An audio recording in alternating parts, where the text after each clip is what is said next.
باپ اور بیٹے اور روح القدس کے نام میں آمین۔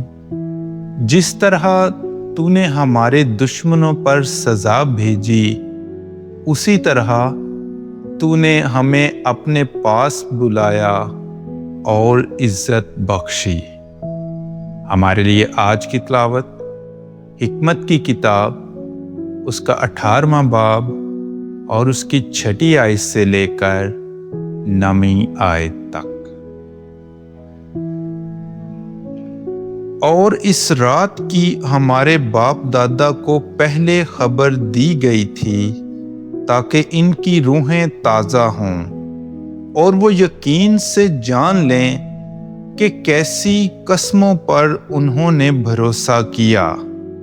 یوں تیری امت کو راست کاروں کی رہائی اور دشمنوں کی ہلاکت نصیب ہوئی، کیونکہ جو سزا تو نے ہمارے دشمنوں پر بھیجی اسی سے تو نے ہمیں اپنے پاس بلایا اور ہمیں عزت بخشی، کیونکہ نیکوکاروں کے مقدس فرزند خفیہ طور پر قربانی گزرانتے اور متفق ہو کر الہی قانون کے مطابق عمل کرتے تھے کہ مقدسین دکھ اور سکھ میں برابر شریک ہوں، جس وقت باپ دادا تعریف کا نغمہ گاتے تھے۔